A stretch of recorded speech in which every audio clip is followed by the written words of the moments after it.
Continuing our flashback, we find here on the People Mover a gang of rebellious researchers who have made themselves at home.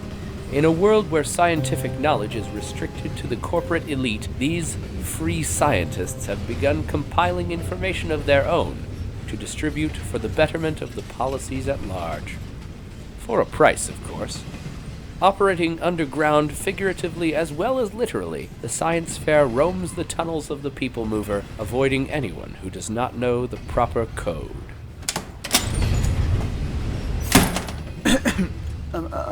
Sir?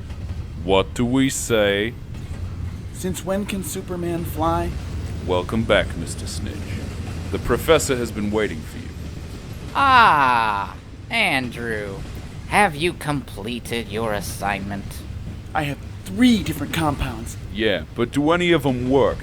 Kid, if you bring in 50 compounds, odds are at least one will work.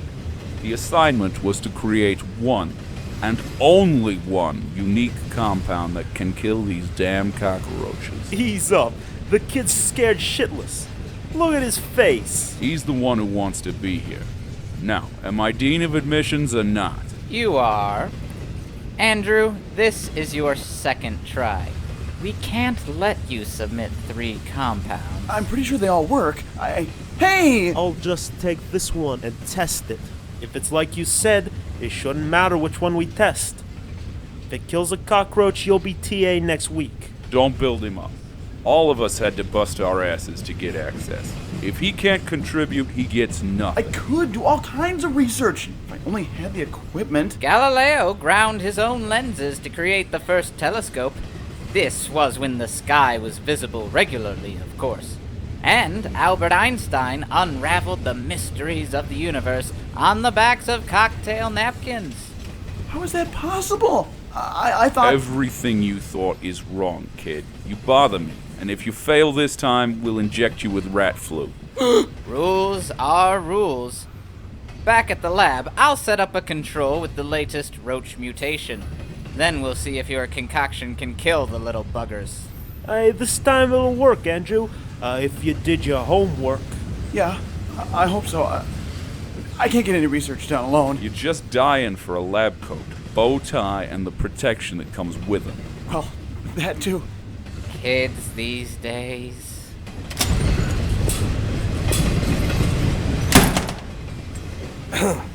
It's Neal Henderson and Nathan Rourke, fresh from their meeting with the monstrous ant people. Could this be the very meeting between the two of which Neal will have spoken of previously in the future to his would-be lover Allison? Since when can Superman fly? Welcome to the science fair, gentlemen. What can we do for you? Well, I'm not too sure how this works, but I have something I think y'all might be interested in. That's what they all say. What do you have for us? What's that smell?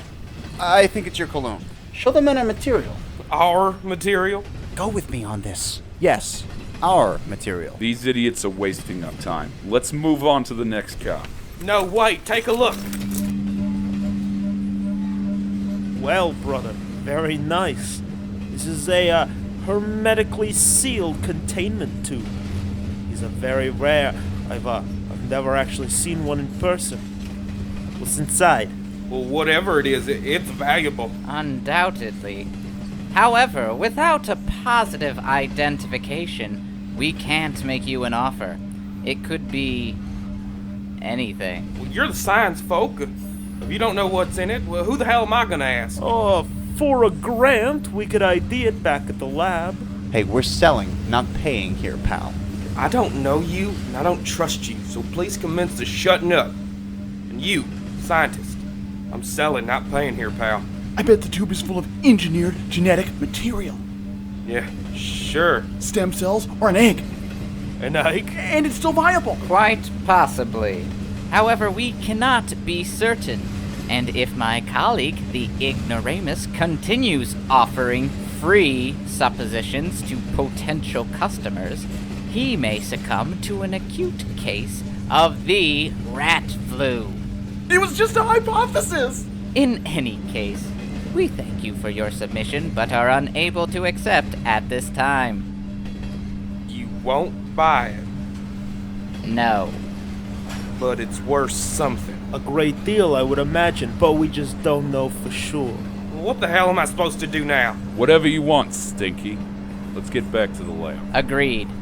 Best of luck to you on your entrance exam, Mr. Snidge. Thanks, Professor.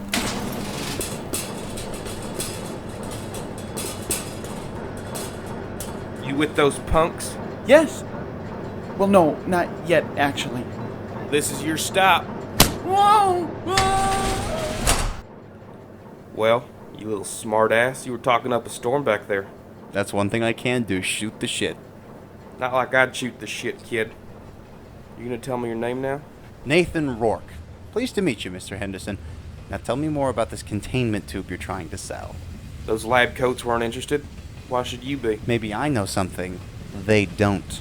You wouldn't know nothing about this, kid. I walked out on my job. Job I was good at, too. Just on the off chance that I could sell this damn thing and me and my girl could afford a piece of happy ever after. Stupidest thing I've ever done. So what, you're ready to give up? What about your girl? I don't even know what else to do. These jackass scientists are the only folks I can think of that might want something like this. Well, boy, is it your lucky day. I might know a few folks around the city who might be interested. For a small finder's fee. Minuscule, really. I guarantee I can find you a buyer. Guarantee, huh? Well, I could use the help. But don't you dare turn on me. People have been shitting on me my entire life. Literally. And I don't take too kindly to it. And so a chance meeting on a train and a stop at the science fair has led to a new partnership with guaranteed results. Will they succeed? Will Neal be able to buy his piece of happy ever after? Will Nathan stay out past his bedtime in order to turn a profit on this top-shelf containment tube? Join us next time on Our Fair City for an offer she can't refuse.